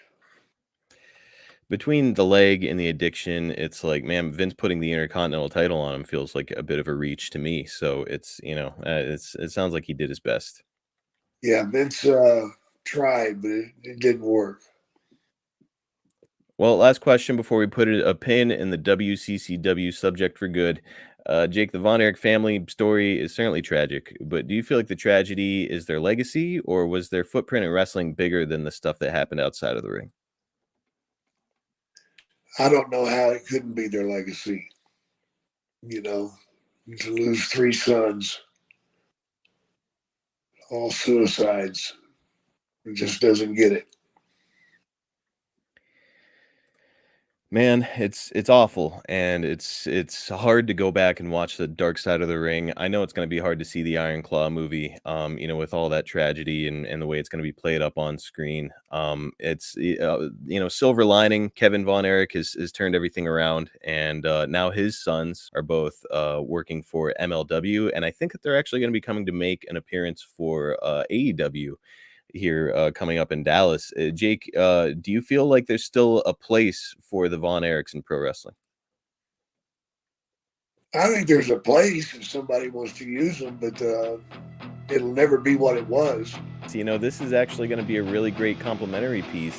Jake and I just did an episode about WCCW and his brief time there. And of course, you are a big part of that. So it just seemed right to have you come on and have a chat with us about it. Right. What a way to start into the wrestling business, because I've been in the business like all my life, like selling tickets and setting up the ring because my dad had promoted. But whenever I first got into the business, Jake the Snake Roberts actually opened up the door to the TV studio because we had to do TV on Friday mornings in Dallas. So it was our first day starting with the promotion, the first time on TV. And so I'm walking up to the TV studio and I'm all excited and going to do promos and hang out with the guys. And Jake opens up the door for me. So that's kind of the introduction to professional wrestling, was Jake opening up the door. So it was very cool. Like he literally held the door to get it into the studio. That was it. Yeah. Hey, come on in. Welcome to my world. And little did I know. Did you know who he was at the time? Let me think. No, I'd never met him, never been introduced to him, had never watched his work, which makes it even more cool. Yeah, that is so unique. And we'll talk about your relationship with Jake. Before we get there, I do want to ask, how did your run with WCCW come to be? This was essentially you breaking into pro wrestling, right? Right. It was just the 2 times that I really had big breaks into the business. I was literally at the right place at the right time with the right people. I had heard my mom and dad talking about that they were needing a girl for Gino, that the angle had gone, the storyline had gone somewhere where, like, Valerie had to go to rehab. She had stepped out for a little bit. The fans didn't really know that, but she had stepped out. and they had brought in Stella Mae French, which was her truck driving auntie that carried an axe handle and beat up truck drivers in the parking lot for fun. So they had brought Stella in to take Sunshine's place while Sunshine was on the mend. Well, back in those days, the guys couldn't touch the girls and the girls couldn't touch the guys. So if you had a mixed tag and like the girls tagged in, then both girls had to work. You couldn't have it like today where it's like the intergender where the guys can work against the girls. It was just taboo. They just did not do that. Right. So with Gino having his nemesis and Stella, they kind of needed a girl to come in and step in and help Gino out. So I'm kind of hearing how my parents are talking through this, and I'm like, that's me. I am perfect for that position. So I stole my dad's black book. We actually had like black books in, and took it down to my boyfriend's house and called the Dallas office, and David Manning answered the phone. And I knew David very well because I had worked with David for years, selling a lot of the Von Erich merch, and then he'd come up to Lubbock a lot to referee. But I'd mainly worked with David with the merching, with selling T-shirts and pictures of Von Erich. So I knew David really well. And I gave him the spiel like, hey, heard my parents talking. What about me? I'm perfect, maybe for the deal. I'm athletic, I'm smart, I'm pretty. Maybe, well, whenever I said smart, they didn't understand I wasn't really smart. So they went in and they gave this spiel to Fritz. Fritz loved the idea. I started out, it was kind of a dream come true. I was working with Gino and the Von Erichs, and Jake was there, and Chris. It was just such a good time and such good timing, and working with the best of the best, and got to take some road trips with Jake. And I learned so much from Jake. I think I learned more from Jake than anyone because he taught me how to be a heel. He taught me just to slow down, to look at the crowd, to make them hate you. Like, look at them until they just hate you. And it works. Wow. So, right out of the gate, Jake is taking you under his wing right away, essentially, as soon as you get in the door? Essentially, yes. He had just gotten married to Cheryl. And so she was down in Corpus Christi, and he was kind of just wanting someone to hang around with that he wasn't really going to get in trouble with and just do road trips with. And then we both smoked pot and we made some really good road trips of just sitting. You know how they tell everybody, like, just sit and listen? That's what I did. I just sat and listened to Jake and his stories and his ring experience and his ideas, because he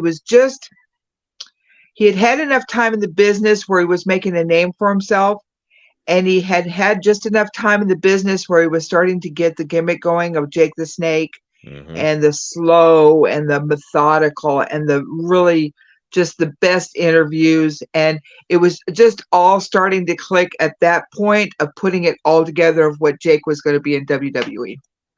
Yes, you could definitely kind of see the early seeds of what he was about to become with WWE. And as I'm going back watching a lot of this stuff, I'm fresh eyes on it. I've never seen any of this WCCW stuff before, and like I'm kind of getting into the storylines because it's fascinating the way that they put it all together.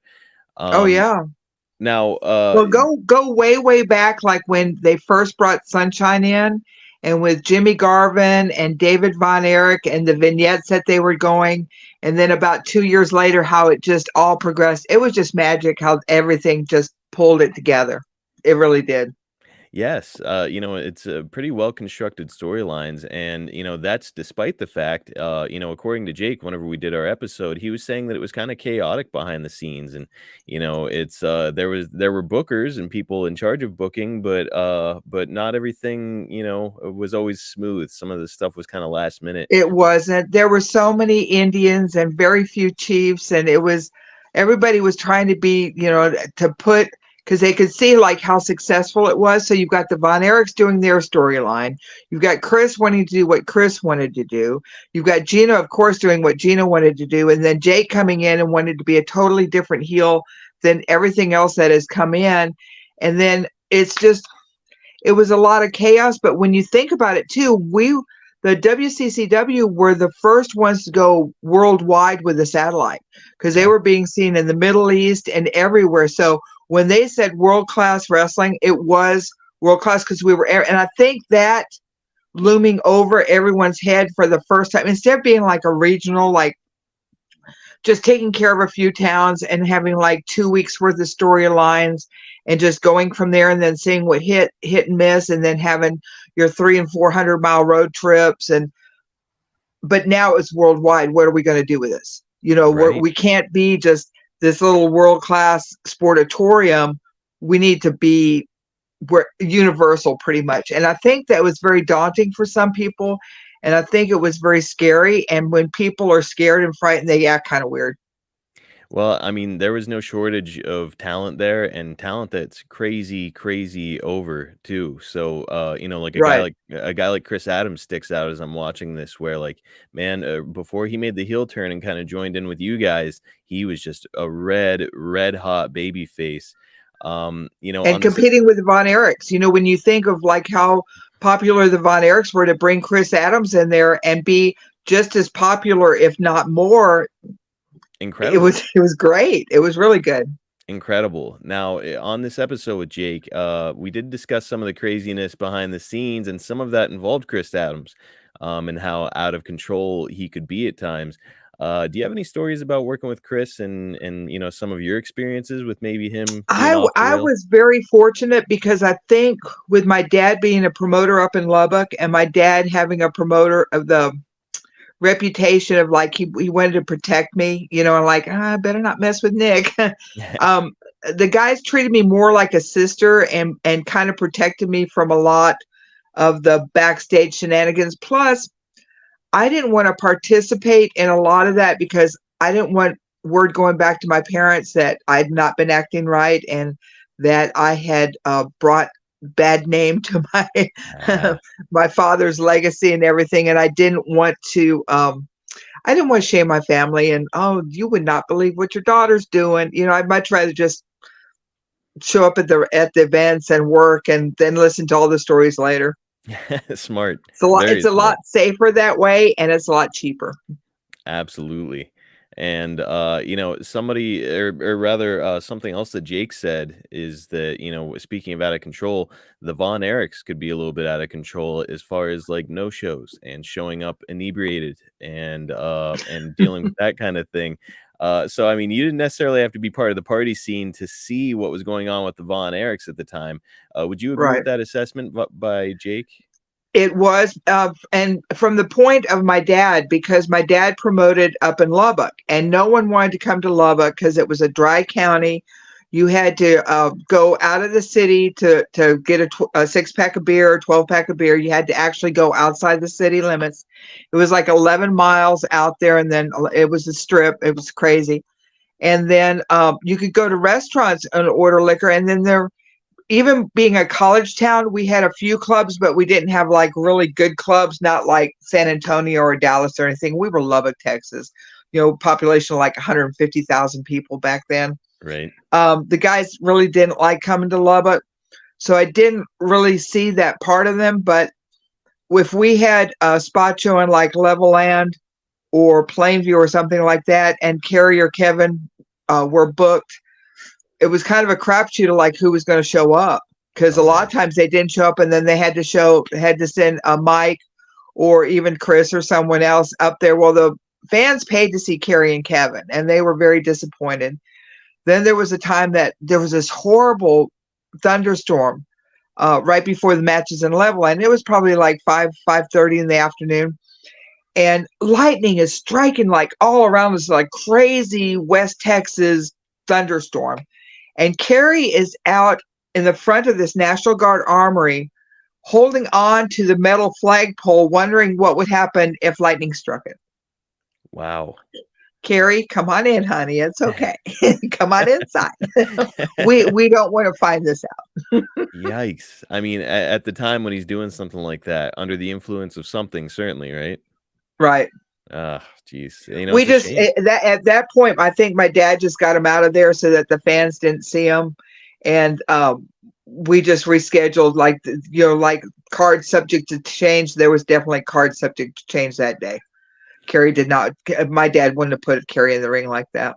And Jake talked about, his frustration, due to the fact that, the Von Erichs were unreliable, but then also the Von Erichs were getting good payoffs while he was saying that his pay was not good at all, to the point where, he found himself kind of embarrassed to be bringing home what he was bringing home to his wife and family.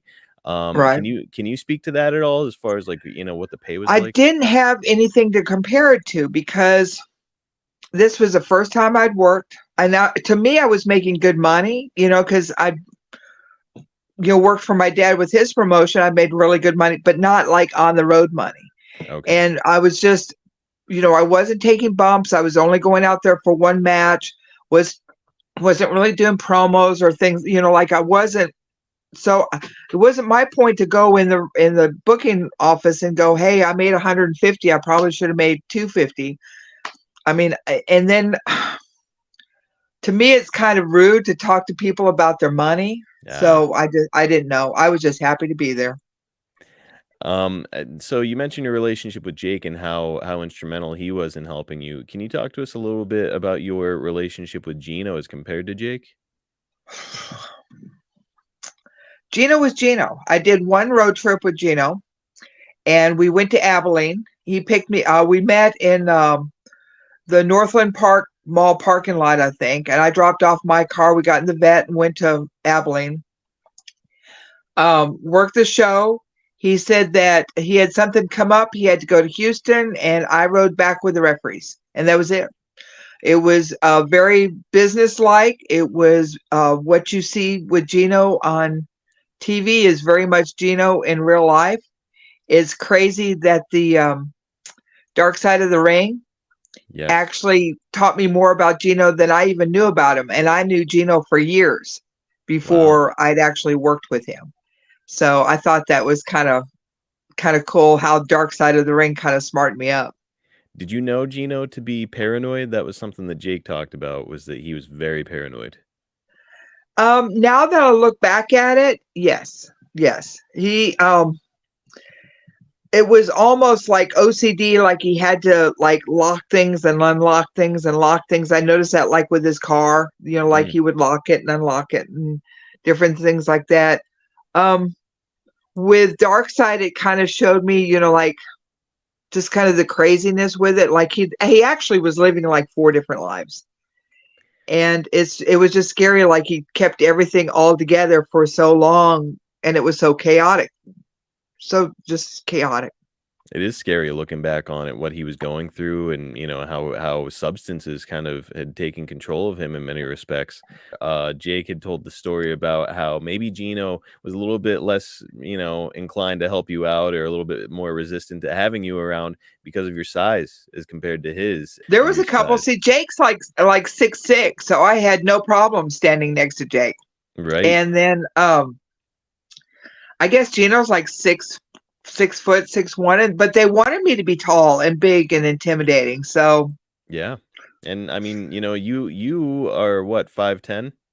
I'm right. Well, I'm like 5'9" now because I'm older and I'm shrinking. It's just so weird because I was like looking, I was like, I'm not as tall as I used to.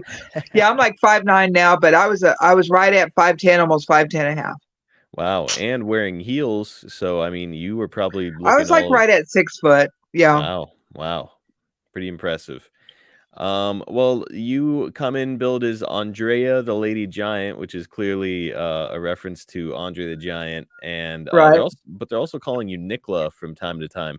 What did you think of this name and the punk rock style? I hated Andrea. I still hate it because it was kind of a diss on Andre, and I really love Andre, and I knew Andre since I was a little girl.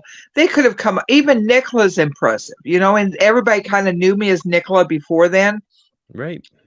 So I didn't really call myself Andrea. I called myself Nicola, and then like Mercer and the announcers were all still called me Nicola every once in a while. So it's I would much rather have been that way than Andrea, but yeah, it's wrestling. It doesn't quite work. At least I didn't think so. And yeah, whenever they call you Nicola, I was like, it's cool because it's like your father was Nick Roberts and he's a local guy there in Texas. So like it sort of makes sense for them to play off your And it's kind of lineage. Viking chick too, because I'm like German, Norwegian, and Swedish. I'm like actual Viking chicks, and Nicola kind of goes with that. So yeah, it worked. Yeah, it was perfect. Now, your time in WCCW doesn't really last very long. According to the research I did, looks like you made the jump to JCP in December of '84. How did that whole situation come to be? Well, when we did the Cotton Bowl show where Sunshine came down out of the helicopter and looked fantastic, that's what they wanted. They wanted Sunshine to go do rehab, come back, be healthy, be strong, look great. And she did that. Oh my God, she looked like a movie star. So, pardon me. Whenever she came back and she was going to take the spot, that's just what we had. I'm sorry, I'm moving around so much. No, it's okay. So that was it. We knew our time was up. How much are we going to get? But we did get the Reunion Arena show. We got a lot of really good bookings even after that. And then Stella and I had 2 shows in Florida, the Christmas Day and the day after. We had worked out a deal because with Eddie Graham and they were close promotion and everything like that. So we had Tampa and Miami. And I knew Michael Hayes was booking in Florida, and I knew Michael forever. I mean, it's just like I used to pick him up at the airport to go work for my dad. So I knew Michael fairly well. And whenever I went to go talk to Michael, he, whenever I landed, the story about Jack Daniels and the Freebirds, absolutely true. So whenever I landed, I got to rent a car, went to the first liquor store, and I bought one of those the biggest bottle of Jack Daniels I could find. It was like a display thing. It was huge. It was probably 2 gallons.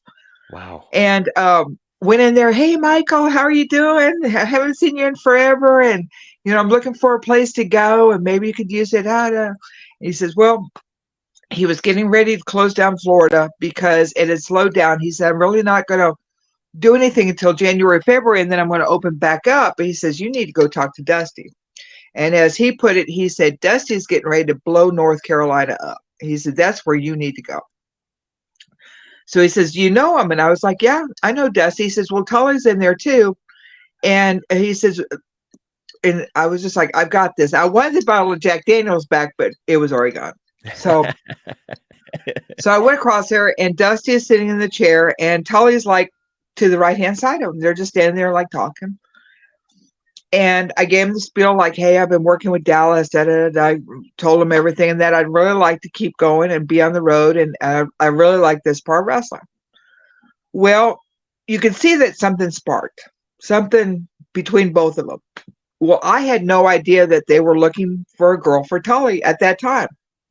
They had actually had a contest for a couple of weeks looking for Tully's perfect 10. They were looking for the perfect woman to accompany Tully to the ring, to take care of all of his needs outside of the ring, to travel with him, to be the perfect woman. And they'd already done vignettes on this, had already done promos, they'd already gotten pictures and videos. You should see the pictures and videos. They were classic. So started talking about it, and they kind of, okay, yeah, this might work. And they told me, that they'd been looking for a girl and that they were going to think about it. So sure. So I went to go do my match. And whenever I was walking to the ring, I noticed that Dusty is standing outside of his dressing room door and Tully is standing outside of his dressing room door. Okay. In my mind, I'm thinking if they're still there after my match, I've got the job. If they're not there, they weren't interested, I'm done. Yeah. So I have my match. I did really well. Got over. Look back over. They're both standing there. I was like, yes, I've got the job. And sure enough, right. I got the phone call that I got, hey, can you be here like the end of February? Sure. No problem. I can be there. So then it got, well, we were thinking about it. Got another phone call. need you here like the middle of February. Can you work that out? Yeah. Whenever you need me, I can be there. So then it was just like, can you be here Tuesday? So sure.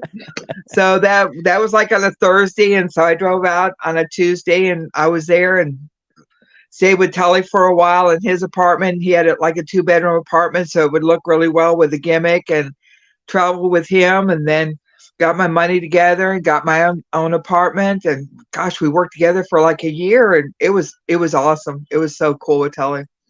Now, I've heard that Tully could at times be difficult. Did you have that experience with him, or did you Oh and he get yeah, along well? you're traveling with someone who drinks and does cocaine. Yeah, it's not always a pretty day on the road. But I'm like, I hate confrontation. I hate to fight.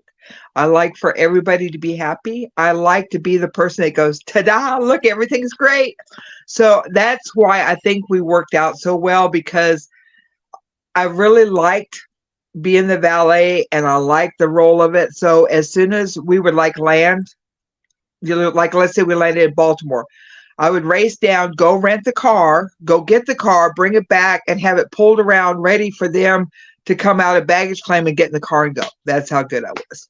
Wow. I had the OAG, the official airline guide, so that we could trade up flights. We got stranded somewhere and like our flight got canceled or it was overbooked or something. I could say, oh, wait, in 40 minutes, there's a flight on US Air. Let's go from Eastern to US Air. We can use our tickets and we can fly to Cleveland instead. So I tried to make myself invaluable to where, I knew the flights. I could get us there faster, sometimes get money back. It was pretty good gig. Now, I know that you would end up marrying Jake's brother, who would be come to know by fans as Sam Houston. And I think I've heard that there was an issue there in JCP with the two of you being together. Is that true? Oh, yes. It was really weird because they I don't want to say it's weird, but it's business. And the guys were making a lot of money. And it was like everyone's really successful. They didn't want anything to upset what was going so well. Okay. And they wanted me single. They wanted me like a Marilyn Monroe type character, to where like I loved all the guys and all the guys loved me. But yet I wasn't with like one certain guy. And then for Sam to come in, even though we tried to keep it separate, I mean, we dated for like 6 months and they never knew. Wow. And I think that kind of made them more mad than anything else, because we had faved everybody and they didn't know. And then when they found out, then it was like, well, how dare they do that? How dare they go behind our back? And it was, then they were kind of upset with him because, he was undercard, he was, undercard, mid-card. I mean, he was like mid-Atlantic champion. But then we showed up with like matching mink jackets. And then we showed up with matching Portia Ferrera sunglasses. And then we had matching gold watches. And it was, Sam was no longer, it was, we could have done a lot better, but we were young and we had money and we were just having fun. And if they can run and go have their parties, why can't we have our separate life? And we just didn't understand it at the time, but I do now. Yeah, a little older, a little more experienced, you start to kind of see it. Well, but you know what? I wouldn't change it for anything. I mean, there's a lot of times that I could look back in my career and go, oh, I shouldn't have done that. Yeah, probably not a good idea on that one. But it would change where I'm at now. Right. It would change that I would have not had my daughters, and Mike and Michaela made everything okay. So, no matter, I always tell everyone that I've done some really cool stuff and I've had a very blessed life. My girls are it. I mean, that was the ultimate payoff for everything. So if I changed anything, I wouldn't have had them. And so I wouldn't have changed a thing. Right. And I believe it's before you had your girls, you actually had a tryout with WWE. I think it was like 1988. Yes. And so I mean, if everything had gone, the way that you hoped it had at that time, and you got to join WWE, who knows if you'd have those girls now? So Right. it's It probably wouldn't have. Probably wouldn't have. It's all in a plan, and I'm blessed. That's all I can say is I'm so blessed. everything happens for a reason. Can you Yep. tell us a little bit about your WWE tryout and what that was like? Oh, it was. If you could call it a trial. I had in I believe it was 1987 because I was up at Nelson Royals, and I remember my mom sending me the top tier to my wedding cake. Whenever Sam and I got married, I saved the cake. It was in Lubbock. It was in the freezer, and you save the wedding cake and have that like as your anniversary type thing. Hey, we made it. We're eating your old cake. But I was up at Nelson's. I was working out of that summer, and it was hot. And Robin Smith, my sister-in-law, was up there working out also, along with Ken Shamrock. And we, oh my gosh, I would say 2, maybe 3 months trained up there. Well, then I was on the road with Sam. I can't remember where we were at. But Leilani Kai was also on the card. And Leilani and I are really good friends. She came over to my place all the time in Dallas and would watch me cook, and just was amazed that I could make pecan pie and different things like that. So Leilani was on the card. She was on the thing. So Sam came back and says, hey, Patty's here. Why don't you get on your gear and get in the ring with her a little bit? And you can work out with her and see how your training's going. Okay. So I get on my boots and get on all my stuff and go out there. And just, I had no one told me it was a tryout. I was just in the ring, just messing around. You know what I'm saying? And I'd never really worked out with anyone other than Robin or Nelson. So, you're taking some arm drags and some hip tosses and, doing some tumbles and stuff. So it wasn't really anything.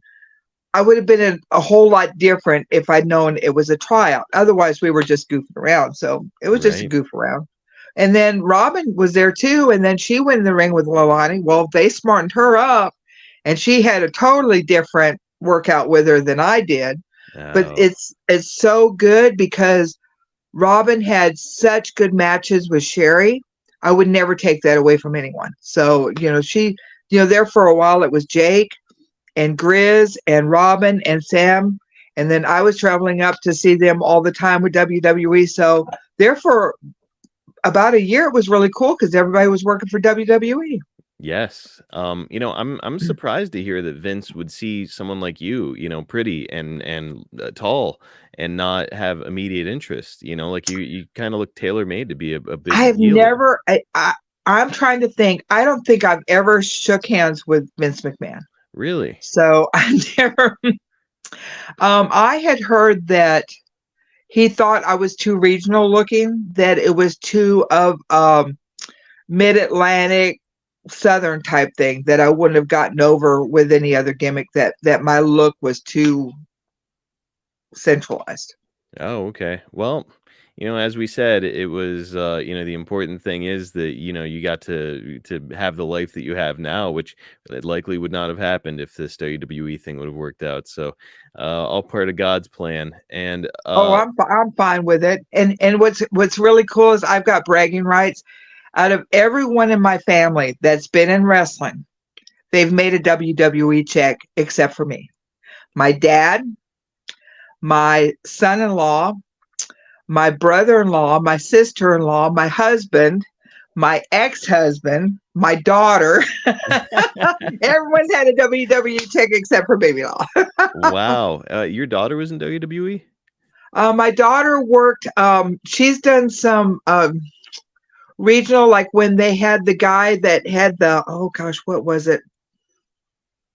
They got all the dancers and stuff. He was like the nightlife king. She was dressed up as Cleopatra one time. I think she's worked like 3 times, like whenever they come through and do Raw and they need extra people and stuff. Yeah, she's actually done vignettes and little backstage stuff with them. Wow, how about that? I think like 3 or 4 times she's worked with him.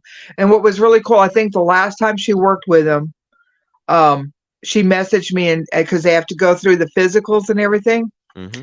she messaged me and she said, Bray Wyatt's sitting right next to me. Bray Wyatt is talking to me. Bray Wyatt is so cool. Mom, you have no idea. Bray Wyatt is sitting next to me. So yeah, that's just to test how cool Bray Wyatt was, that he would go in there and someone like scared and young and just, hey kid, it'll be all right. You're going to do good. Yeah, I mean, incredible that he was, taking time to, he didn't have to do it. Much like Jake didn't really have to smarten you up, but went out of his way to do it. And it sounds like Bray is the same, cut from the same cloth. Is it true that you were making gear for like Jake and a lot of the guys when they were in WWF? Yes, I made a lot of tights for Jake. I think I had like 200 guys at one time that I was sewing for. Wow. It's crazy because people are like, I still have a pair of your trunks, or they send me pictures of, like big matches that they had. I did Dusty's polka dots. I did gear for the Rockers that actually is on one of their action figures. Oh my gosh, I probably made 15, 20 pairs of tights for Jake. I did gear for the Freebirds. Oh my gosh. There's a lot. The best thing I ever did was Dr. Death's Steve Williams, the white robe with the red flames that he would take to Japan. That was probably my best thing. I did a lot. And what was really cool was I was working for Piedmont Airlines. And so they were doing TV every 2 weeks with, back then I think it was WWF. And so I would go take orders. I would go get measurements and find out what the guys wanted. Then I would fly back to Charlotte, get my material and sew for 2 weeks, and then fly back out to wherever they were at. Well, then working for Piedmont, well, then my airline tickets were for free, so I could go wherever they were at. And I remember one time I was talking to Dusty, and he was wanting like a jacket made with the polka dots and a couple of tank tops and then some things, because the gimmick was really getting over with the polka dots, really getting over. Yeah, weirdly, it and felt like it I shouldn't. saw Vince over like down the hallway, like looking over his glasses and like looking at us talking. And for some reason in my head, I was like, oh, this isn't good. But I still like got everything for Dusty, went back 2 weeks later, and Dusty was like, well, this is the last order I can do for you.